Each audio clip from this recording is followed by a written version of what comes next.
छात्राओं, आज हम संस्कार के विषय में जानकारी प्राप्त करेंगे कि उसका क्या अर्थ है और उसका क्या महत्व है।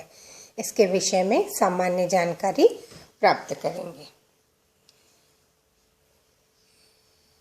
समाज को सुव्यवस्थित बनाने के लिए, मानव जीवन को सुव्यवस्थित बनाने के लिए, जीवन का सर्वांगीण विकास करने के लिए और व्यक्ति के स्वरूप को सुसंस्कृत और अनुशासित करने के निमित्त भारतीय समाज में संस्कारों की योजना की गई।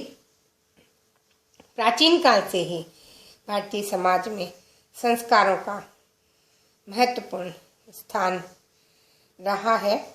अप्रत्यक्ष रूप से मनुष्य के जीवन पर अपना कुप्रभाव डालने वाली अदृश्य विघ्नों से निरापद होने के लिए भी इन संस्कारों का निर्धारण हुआ। संस्कारों की प्रधान विशेषताएं शुद्धता, आस्तिकता, धार्मिकता और पवित्रता मानी गई। संस्कार का आधार धर्म है, जिससे मनुष्य अपने जीवन को उन्नत, परिष्कृत और सुसंस्कृत बनाता है। संस्कार शब्द में सम उपसर्ग, क्रि धातु और घय प्रत्यय है, जिसका अर्थ शुद्धता या परिष्कार है।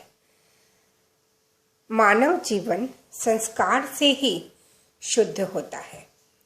जन्म से प्रत्येक मनुष्य शूद्र या असंस्कृत होता है, किंतु वह संस्कार से ही द्विज कहलाता है।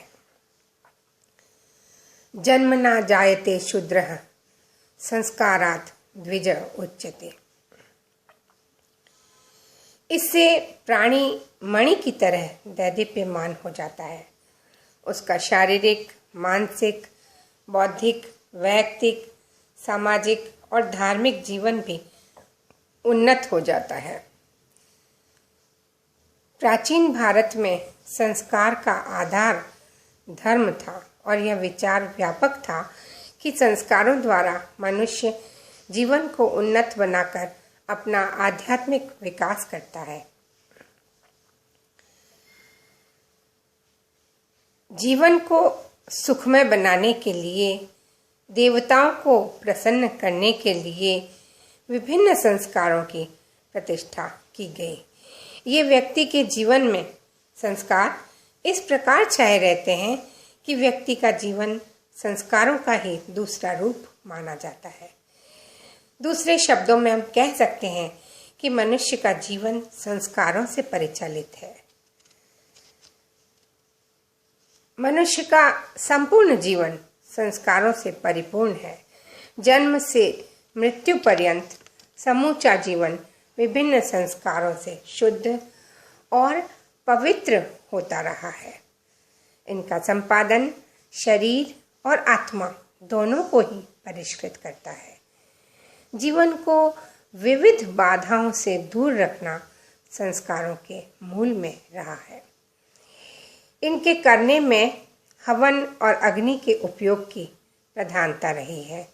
संस्कारों के अंतर्गत देवताओं की स्तुति, प्रार्थना, शुभकामना और उनके निमित्त यज्ञ आदि किए जाते थे।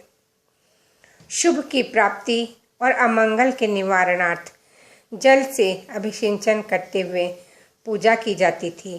पुरोहित मंत्रोच्चारण के साथ विधि पूर्वक संस्कारों को संपन्न करता था। इससे मानव की अप्रत्यक्ष बाधाएं दूर की जाकर भावी जीवन निर्विघ्न किया जाता था। प्रत्येक संस्कार के अवसर और विधि विधान नियत थे।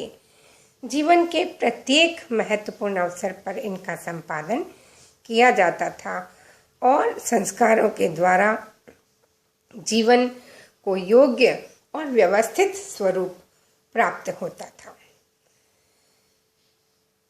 ये संस्कार कितने हैं, कौन कौन से हैं और किस समय किस संस्कार का विधान किया जाता है और इनका क्या महत्व हर संस्कार का अपना विशिष्ट महत्व होता है और किस समय उसको और किस प्रकार से किया जाना चाहिए, कितने संस्कार हैं, इसके विषय में हम नेक्स्ट टर्न पर अध्ययन करेंगे।